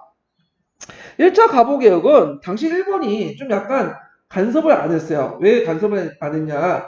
일단 되게 소극적이었던 게 뭐냐면 일단은 이 사람들이 지금 청일전쟁이 있었죠. 청일전쟁이 있었고 너무 개혁을 간섭하는 모습들을 보여주면 좀 열강들이나 국내 조선 내에 이제 뭐냐면 여론이 별로 안 좋게 비칠 수 있다 해가지고 일단은 지금 청일전쟁이 먼저니까 약간 이제 소극적이었어. 그래서 이권 확보와 기득권 유지에만 치중되면서 소극적으로 방관적인 자체를 유지했어요. 그래서 자유론자들이 이제 주장한 게 뭐냐면, 그 나름대로 1차 때는 개혁을 하지 않았냐, 자율적으로. 이렇게 이제 보고 있죠. 자, 그래서 1차 갑오개혁이 끝났는데, 문제는 이제 청일전쟁이 거의 승세를 하니까, 이때 적극적인 간섭 정치를 하게 돼요. 그때 이제 김홍준을 내세웠지만, 실제로 이제 뭐냐면, 박용호와 서강범을 이제 귀국시켰고, 이 사람들 뭐야? 갑신전쟁 때 활동했던 사람들이죠. 그래갖고 이제 김홍기, 박용호 연립내각을 하지만 실권 누가 지고 있냐면 박용호가 지고 있어요. 그래갖고 이제 고종은 일본의 강요안에 문무백관을 거느리고 독립서고문을 이제 받죠. 독립서고문 뭐예요? 이제 청나라부터 우리는 독립했다. 그래서 이제 청의 간섭과 왕실의 정치 개입을 이제 배제시키는 그 내용을 하는 그 청의 간섭을 내용을 하는 배제를 하는 독립서고문을 발표를 지시했다. 독립이란 말은 그 당시에 쓸 수 없는 말이 됐죠, 우리나라가. 근데 이때부터 쓰게 돼. 네, 왜냐면 이제 일본은 이제 거의 이제 청나라 망했으니까. 자, 그리고 홍보 14조를 이제 공포를 하죠. 좀 뒤에 이제 살펴볼 거예요, 이거는. 그래서 제2차 갑오개혁은 당시 일본의 삼국 간섭에 의해서 세력이 약화되는 과정에서 사실상 조선의 내각 대신들 특히 내부들이 박용호가 이제 주도를 했다. 그래서 이제 여기에서 이제 박용호의 보는데 이 박용호가 처음에는 친일적인 자세를 보이긴 해요. 이 사람들이. 그래가지고 이제 이렇게 있고 그 다음에 이때 이제 일본은 각부에 고문강을 파견한 이노우에라는 사람이 있어요. 이노우에 유명하죠? 이노우에는 그 당시 일본의 외상을 했던 했던 사람인데, 이 외상을 했던 사람이 한참 단계가 낮은 조선의 공사관을 파견돼요. 그건 뭐냐면, 이건 일본사 할 때 좀 얘기할 텐데, 이노우에가 이제 뭐냐면, 그 당시 일본과 세계 각국 열강대에 맺은 그 불평등 조약을 개선하려고 했는데, 이게 실패했어요. 그래서 이제 정치적 입지가 좁아지니까 이걸 좀 뭐냐면, 조선에서 만회해보려고 했거든요. 그리고 일본에 입장할 때는 이노우에 같이 외상을 지냈던 인물들을 비중 높은 인물들을 파견함으로써 좀 더 이제 일본이 본격적으로 간섭을 하겠다. 그런 목적에 이노우에를 파견했던 거야. 그래서 이제 그 당시 그 이노우에 파견돼서 대원국 계열과 동도서기를 배제하고 친일 계열을 등용했고 그 과정에서 차관도 공유한다는 구실로 해갖고 내정 간섭하는데 그때 처음에 내섰던 사람이 박용호거든요. 근데 박용호가 아까 이제 처음에는 말을 잘 들었어. 근데 나중에 들어가면 약간 이제 뭐냐면 그 일본과 어긋나는 정책들을 해요. 특히 이제 일본이 삼국 간섭 때 힘이 약하다는 걸 다 파악한 거야. 그러니까 이제 그 민씨도 그렇지만 박용호도 딴 생각을 하게 된 거예요. 원래 그 개화파들의 특징이 뭐야? 힘을 추구하잖아. 그러니까 이제 박용호가 이제 뭐냐면 얘가 딴짓거리 하니까 일본하고 좀 멀어지게 돼요. 그리고 나중에 박용호가 쿠데타를 일으킨 계획을 했는데 그때 이제 민시적 그걸 알고 이제 처단을 하는데 가만히 놔둬 그냥. 그리고 나서 무슨 내각이 등장하죠? 제3차 김홍직 내각이 등장하죠. 그러니까 박용호가 좀 버림을 받았는데 박용호 스스로도 뭐냐면 점점 이제 약간 친일적인 점에서 반일적인 어떤 성향을 보이게 돼요. 그래서 이제 잘라낸 거지 일본이. 이렇게 이제 하고 그 다음에 이제 박용호가 민실파의 제거됨에 따라서 개혁이 이제 중단되고 그때 이제 칠려파가 형성되죠. 개혁적 옹공파와 칠려파. 이 칠려파들 뭐라고 하냐면 정동불학부라고 하죠. 정동불학부. 왜 정동불학부라고 하냐면 정동은 지금 뭐냐면 어디가 있냐면 지금 덕수궁 있는 자리 있죠. 이 덕수궁 주변에 러시아나 미국 공사관들이 많았어요. 그러니까 이제 그때 있는데 요때 그 러시아나 미국 공사관을 하면서 같이 친했던 사람들이 있어. 관료 중에. 그래서 이 친미파, 칠려파들이 형성됐거든요. 그때 이제 우리가 알고 있는 이완용도 그 당시 정동고등학교의 한 사람이었죠. 자, 하여튼 이들 중심에 제3차 김홍직 내각을 했는데 이걸 가만히 보고 있겠어요? 아니죠. 그래서 이제 그 당시 일본은 그 이노우 대신에 미우라를 교체를 시켜요. 그래서 이노우가 가기 전에 이제 일본 가기 전에 미우라한테 이제 여러 가지 하명을 하죠. 그러니까 미우라는 문관 출신이 아니라 장군 출신이야, 이상 군인 출신이야. 그래서 그 당시 일본의 뭐냐면 신문사였던 조선내 신문사였던 한성신문가 거기에 있는 이제 자객들 모집해갖고 뭐냐면 여우사냥을 한 명목으로 누굴 제거하죠? 그 당시 그 민비를 제거하죠. 이게 을미사변이잖아요. 그리고 나서 뭐냐면 칠려파가 제거된 후에 제4차 김홍직 내각이 성립되고 이때 했던 개혁이 무슨 개혁이죠? 을미개혁이에요. 을미개혁. 자, 그러면 여기에서는 이제 쭉 있는데, 자, 그러면 이제 을미개혁하고 제1차 가보개혁, 제2차 가보개혁을 좀 이따 살펴보기로 하고 내용만 좀 볼게요. 쭉. 자, 그 뒤에 넘어가서 자, 삼국간섭 이후에 이제 일본은 명성황후가 칠렵화 연결돼 일본의 침략세력을 견제하니까 명성황후를 이제 살해한 일본 이른바 을미사변이 나오고 자, 요때 을미사변 때 명성황후가 시해를 하고 있어요. 근데 이제 명성황후 시체를 못 찾았거든요. 왜 못 찾았냐면 시해를 하고 나서 일본군들이 그걸 불텄어. 그러니까 불타 없앴어요. 시체를 소각을 했죠. 그러니까 있을 리가 없지.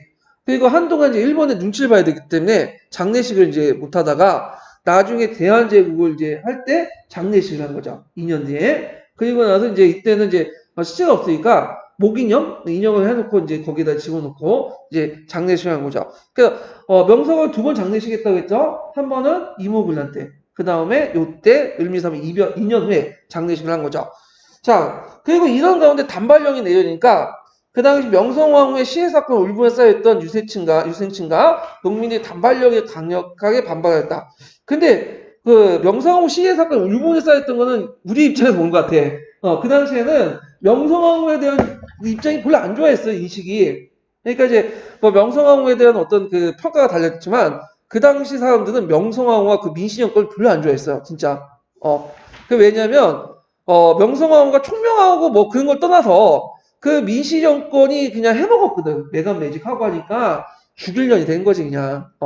근데 내 생각은 이 명성황후 시해 사건보다는 제일 중요한 게 뭐냐 단발령이야.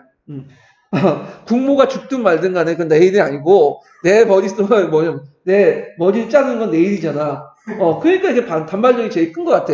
근데 이제 책에서는 명성황후 시해, 그러니까 을미사병과 단발령이니까 을미의병의 배경 쓰면 두 가지 쓰면 되는데 제 생각에 단발령이 제일 중요한 것 같아요. 예. 자, 그래서 단발령을 계기로 해서 전국 각지의 의병운동이 일어나고 칠렵화 세력 등 국왕에 거쳐 러시아 대상을 옮기죠. 이게 이제 무슨 사건이 유명한 아간파천이야. 그래서 아간파천은 이제 아라사, 그러니까 그 러시아 대사관으로 파천, 그 임금을 옮긴다는 뜻이잖아요. 그래서 이제 이때부터 이제 칠렵화 내각들이 뭐냐면 그 개혁이 중단되고 그리고 다시 정동군학부가 뭐냐면 되게 되죠. 그때 이제 아가파천 이전에 무슨 사건이 일어났냐면 충생문 사건이 일어나요. 이것도 좀 기억을 해주세요. 충생문 사건.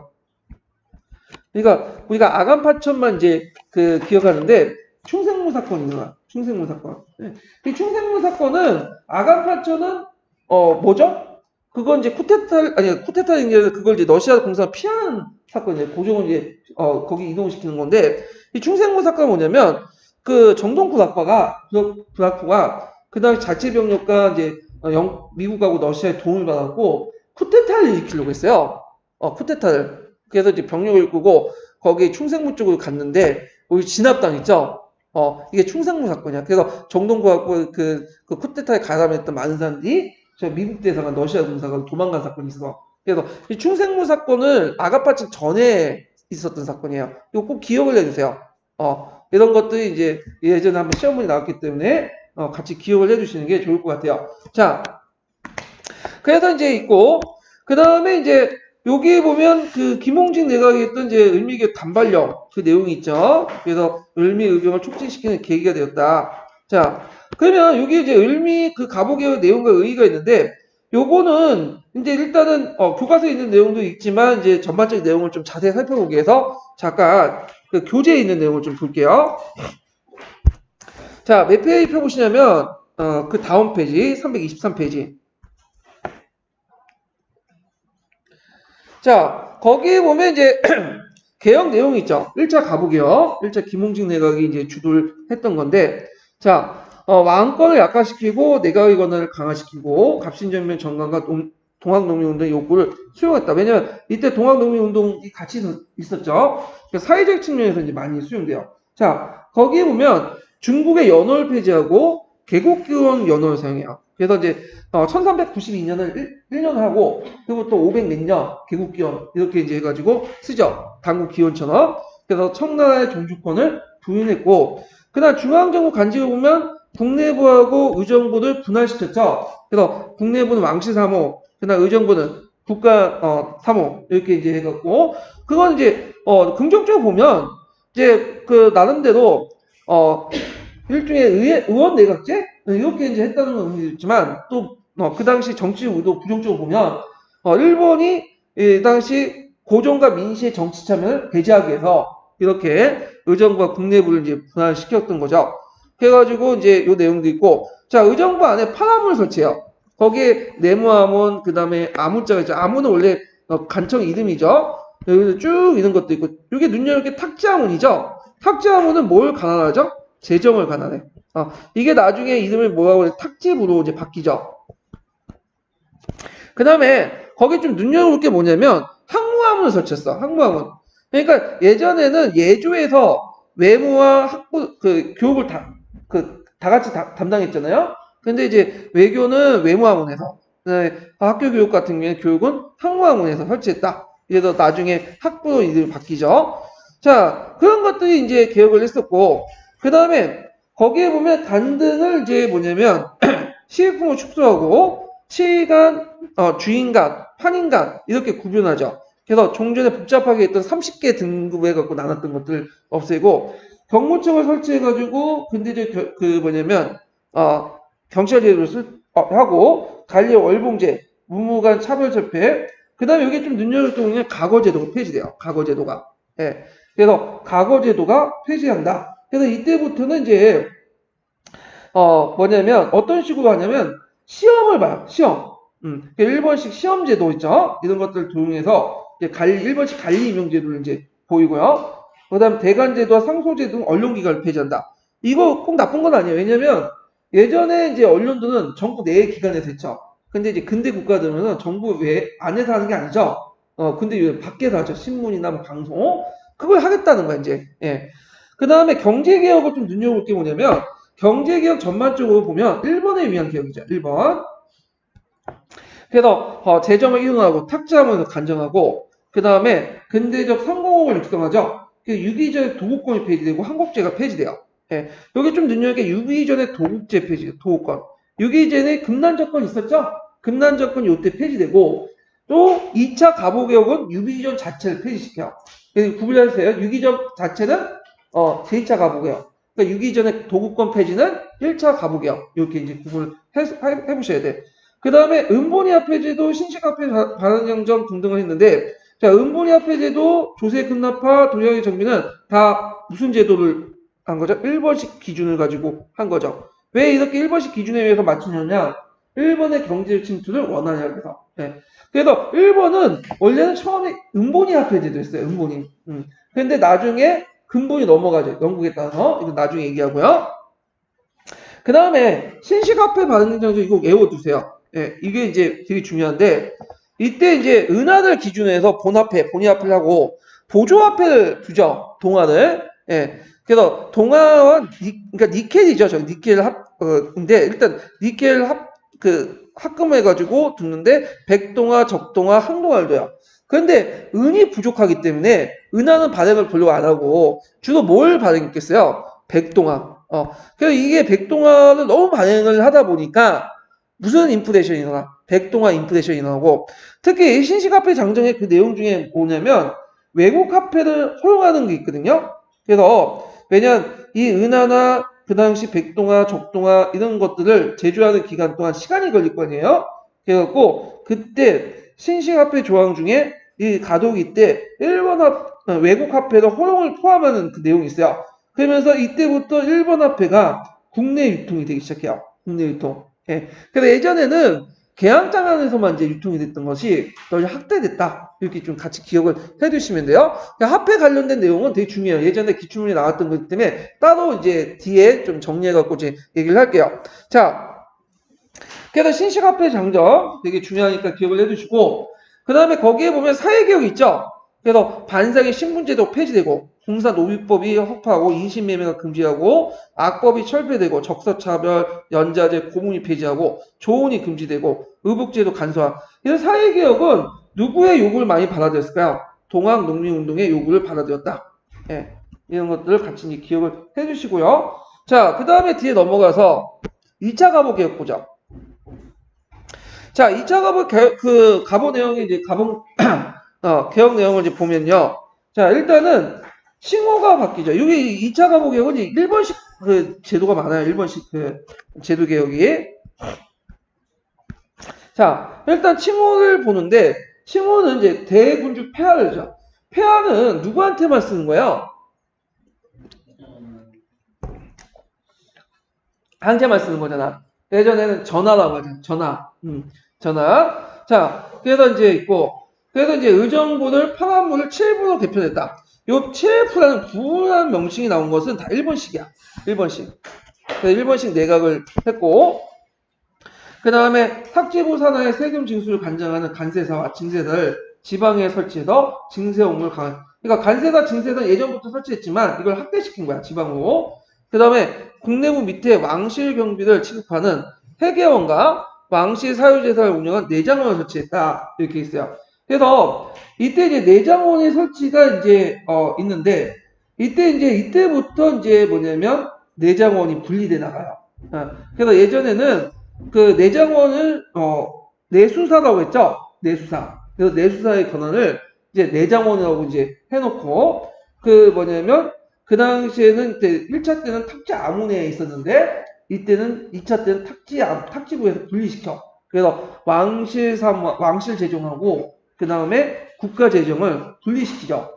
그리고 나서 강무개혁 때는 이제 어디에 비중을 더 주죠? 이 탁지부보다는 내장원에 비중을 더. 그래서 요거도 먹었던 게 뭐냐면 요거 때문이죠. 예, 국가 재정보다는 왕실 재정 위주로 운영한다. 근데 그 수밖에 없을 때 뭐냐면 그 당시 개혁이 누구 위주였어요? 고종 위주죠. 그러다 보니까 여기 앞에 탁지부에 이제 통해서 개혁을 하려면 이런 그 세입이나 세출을 일일이 공개해야 되고 빨리빨리 진행할 수 없어. 그 학교 가보시면 알겠죠. 다 품위 올리고 그러잖아요. 결제받고. 그러니까 빨리빨리 해야 되는데 그러려면 뭐가 필요했던 거야? 내장원에서 진행하는 게 더 낫죠. 왕실에서. 그래서 제 생각 고종이 뭐 자기 멋대로 하기 위해서 변상군처럼 자기 위해서 그렇게 한 것보다는 다 개혁을 하려고 이제 했는데 남들 볼 때는 상당히 이게 뭐냐 지 혼자 자금을 운용하고 멋대로 하고 그러니까 투명하지 못하니까 비난을 받게 되는 건데 자 그래서 이제 이렇게 있고 지방간제들 8도에서 23부 부는 아까처럼 뭐죠? 1번식이죠. 1번식. 예. 1번식이죠. 그 부단 명칭은 일본의 간제예요. 지방간제. 예. 근데 이제 이걸 나중에 13도로 개편되죠. 13도. 그래서 13도 개편 시기에 대해서 원래 이제 이게 정확히 말하면 강무개혁 때 이제 된다고 이제 돼 있잖아요. 교과서에 보면. 그런데 이미 이제 13도 개편부터 이게 어떻게 나오냐면 을미개혁 때 그 내용이 나와요. 예. 근데 이제 그거 어떻게 볼 것이냐. 근데 제 생각에는 을미개혁 때는 그냥 보이기만 했고 그 뭐냐면 나중에 강무개혁 때 본격화됐다 이렇게 해석하는 게 나을 것 같아. 이제 다른 책이나 이런 것들 볼 때. 자, 하여튼 그래서 23부 개편하고 그 다음에 이제 지방간이 가지고 있는 사법권을 뺐고 행정권만 갔죠. 근데 주의할 것은 아직까지는 1심 재판권을 가지고 있어. 근데 2심 재판권부터는 누가 이제 한다? 이때부터 이제 뭐냐면 그 사법권 전문 법관이 와가지고 하죠. 그래서 있고 그 다음에 그래서 이제 군수의 1심 재판권 유지했지만 일단은 2심 재판 들어가고는 곧바로 이제 뭐냐면 그 고등재판소나 수뇌재판소 등등등 이렇게 해가지고 가지게 되고 1심 재판소는 일단 군수가 같지만 그 중요한 곳은 또 1심 재판소가 이제 독립된 그 법관에 의해서 또 한 것도 있어요. 예. 그래서 하여튼 사법권과 행정권이 분리됐고요. 그 다음에 군대 통합과 그 일원화. 그래서 이제 그 당시 일제 영향력 안에서 군국 아문에서 훈련대 시위대를 설치하죠. 훈련대 시위대. 그래서 훈련대 같은 경우는 되게 상당히 친일화돼요. 이 부대들이. 그래갖고 예전에 을미사변 때 그 당시 누굴 동원했죠? 잠깐 훈련대를 설치하고 그 앞에 세워놨잖아. 일본 애들이 훈련대와 그 당시 그 흥성대원군이 불만을 일으켜가지고 민실 죽였다는 걸 좀 쇼를 보이기 위해서 그랬는데 근데 문제는 이 훈련대 세력들이 나중에 친일화 되지만 이 중에 일부 세력들이 또 정동군학부와 연결돼. 이들이. 그러니까 이제 나중에 을미개혁대기 폐지돼요. 이게 자, 하여튼 이런 것도 있었다. 그렇지만 상대적으로 볼 때는 그 뭐냐면 이 군대 개혁은 실패했다. 아니 군대보다는 좀 약간 소홀했다. 그래서 제 타율성론적인 입장에 볼 때는 이 군사명 개혁을 이제 소홀했던 걸 들 수 있죠. 왜냐면 군대를 강화시키려면 일본의 입장으로 는 별로 안 좋잖아요. 자, 그 다음에 교육을 보면 예전에 한번 시험 문제 나왔죠. 고종에 뭘 반포했죠? 교육 입국조서. 그래서 1번씩 충욕을 강조했다는 거. 1번씩 충욕. 그래서 종전에 동도서기적 어떤 입장의 교육관이 아니라 1번씩 충효와 그 다음에 서양의 어떤 기술 교육 이런 것들을 강조했다. 그래서 종전에 전후도 해가지고 동도서기적 어떤 그 흐름하고는 좀 다르다. 이렇게 좀 기억을 해두시고 이거 예전에 기출문제 나왔던 거죠. 자, 그 다음에 신교육을 실시했고 한글 사육을 장려했고요. 그 다음에 한성사범학교를 설립했죠. 네. 그 다음에 이거 한성사범학교를 왜 설립했어요? 나중에 만든 소학교를 만들기 위해서는 선생님이 필요하잖아. 그래서 한성사범학교 오늘날 어디에 못해죠? 서울교대에 못해죠. 요즘에 징징대는 학교 있잖아요. 그래서 이렇게 했고, 자, 그 다음에 외국어 학교 관제를 마련했고, 경제적으로는 회계법을 제정했고, 그 다음에 여기 아까 이제 상리국과 유기전을 이렇게 폐지했어요. 상리국과 유기전 폐지다. 상리국은 뭐와 관련된 기구예요? 해상공국이 폐지되고 나서 만든 보부상 조직이죠. 그래서 보부상 조직이나 이런 것들은 이거 폐지시켰어. 유기전 자체를 폐지시켰고, 예. 그 다음에 이제 또 2차 가보개혁 때 뭘 반포하죠? 홍범 14조를 반포하죠. 예, 홍범 14조 내용도 좀 볼 필요가 있어요. 자, 이 홍범 14조는 한국사 능력 기초에 좀 약간 자주 출제하는 건데, 일단 거기 보면 2번 보고 2번은 왕실 정벌을 제정하여 왕위 계승 법칙과 종친과 외척의 구분을 명확히 하고, 자, 그 임금과 각 대신들의 인원의 정사를 향하고 종실 외척의 내정 간섭을 용납하지 않는다. 왕실 사무와 국정 사무를 나눠 서로 혼돈하지 않는다. 요 세 개 조항은 일단 외척이나 종친을 배제해라. 그래서 일본 측의 어떤 요구에 의해서 그 의도가 이제 개입을 한 거. 그러니까 민실을 이제 견제했다고 보시면 돼요. 민실 때는. 자, 그 다음에 거기 7조에 보면 조세징수와 경비지출을 탁지함으로 간화해석한다.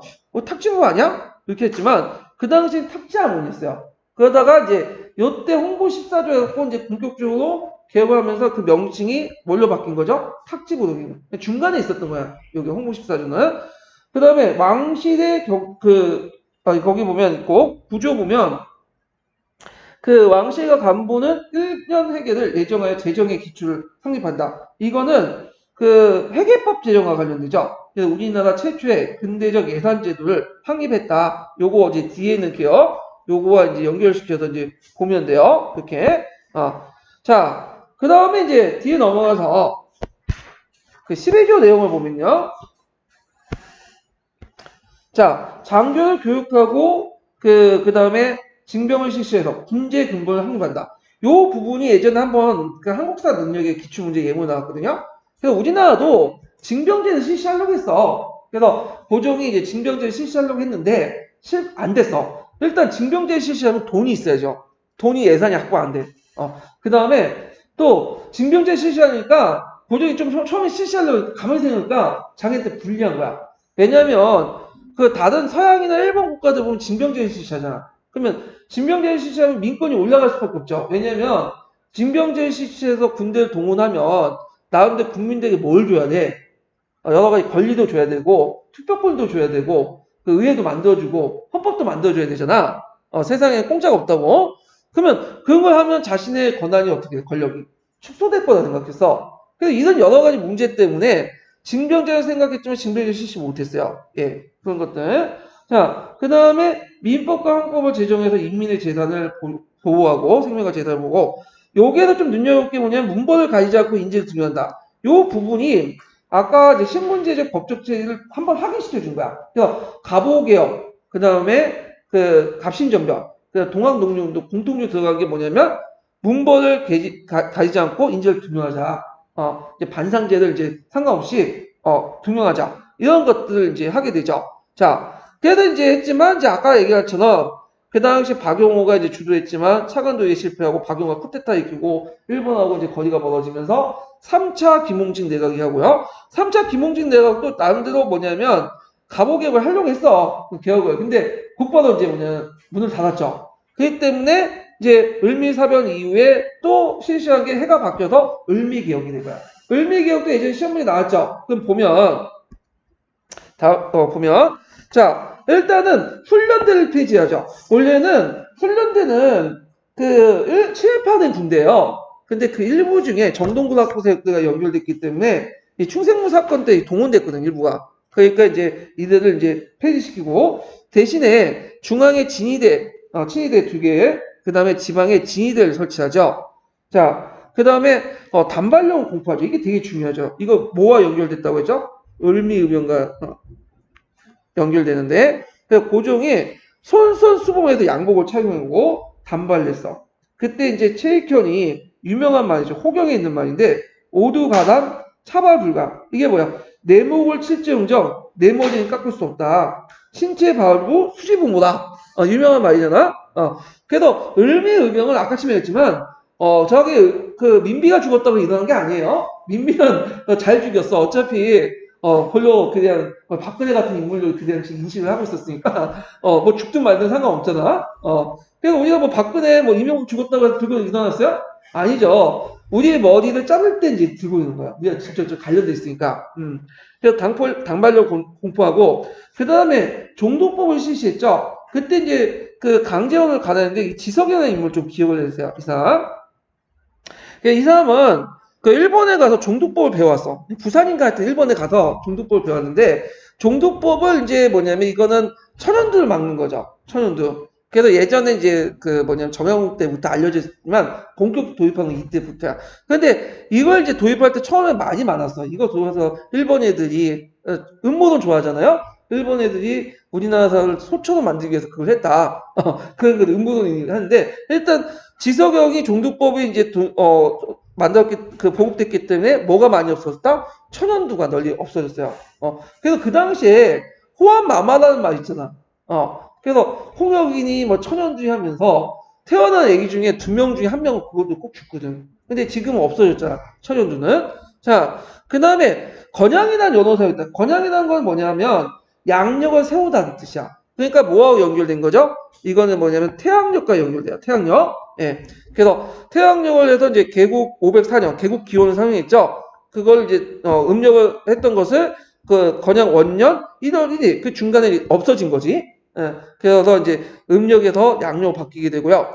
그 다음에 그걸 기점으로 해서 1세 1원 제도. 1세 1원 제도는 뭐냐면 한 임금이 한 연호를 사용하요. 이거는 명청시대 때 사용했던 거고 우리도 그렇고 일본도 마찬가지죠. 일본도 메이지 유시로 1세 1호 제도야. 그래서 요즘에 헤이세이 뭐 해가지고 말 많잖아요. 왜 말이 많은지 난 모르겠는데 자 하여튼 그래서 이제 있다. 그래서 이제 잠깐 이제 정리하면 강무개혁에서 연호 사용 좀 보면 우리나라에서 최초의 연호는 뭐죠? 건양이에요. 건양. 개국기원이 아니야. 이건 기원인 거고 당국기원처럼 3차 때 이제 사용됐고 그 다음에 뒤에 이제 강무라는 연호 사용있죠. 강무 연호 사용있고 그 다음에 이제 순종 때 뭘 사용했어요? 융이라는 연호 융이라는 연호를 사용했다. 순종 때 사용된 거죠. 그래서 건양, 강무, 융이 이렇게 이제 3개 연호를 사용했다는 걸 좀 기억을 해두시면 될 것 같아요. 자, 그 다음에 우편사를 설치했죠.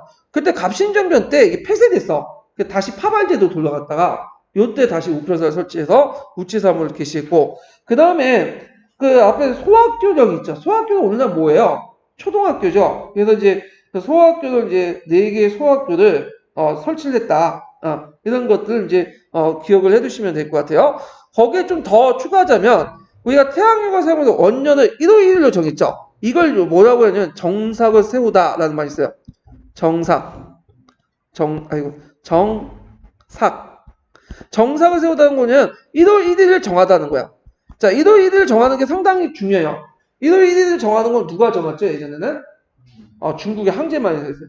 1월 1일을 정하면 이걸 기점으로 365일 정할 수 있는 거죠. 그래서 이 한 해는 누가 다 간장하는 거야? 중국이 간장하는 거야. 중국 항제가. 그리고 중국의 항제가 만든 책력을 바탕으로 해서 우리나라도 이제 받아들이는 거죠. 예, 그래서 이제 중국에 종속되는 의미가 있는데 우리 나름대로 1월 1일 정한 거야. 물론 이게 우리나라 역법이 아니라 서양 역법이지만 자, 하여튼 이렇게 이제 나름대로 의미가 있다라는 걸 좀 기억을 해두시고 요와 관련된 개혁 내용이 예전에 시험문이 나왔기 때문에 이게 한 3년 전인가 4년 전에 됐어. 그래갖고 한번 나올 때가 됐긴 됐는데 한번 외워두세요. 예.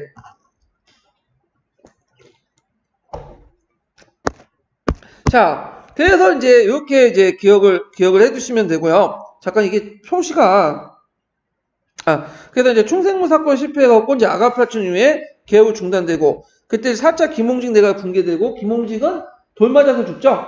예. 그리고 나서 단발령도 너 머리 깎고 싶으면 깎아라. 근데 사람들이 이제 깎아보니까 좋거든. 근데 이때부터 다 깎아버려. 사람들이 심리가 이상해. 예. 그래서 머리가 항상 이게 뭐냐면 특히 남자의 머리는 국가 권력의 문제예요. 이게 권력이 얼마나 작용하냐. 지금도 학교에서 머리 깎으라 하잖아. 근데 왜 여학생 머리는 안 가만 놔두고 남학생 머리만 깎는지 잘 모르겠는데 자 하여튼 그러면 이제 다시 이제 교과서에 들어가 보죠. 교과서 너무 이제 하다 보니까 그 칠 때를 놓쳤네요. 잠깐 좀 쉬었다 할게요. 예. 너무 많이 했어. 그러니까.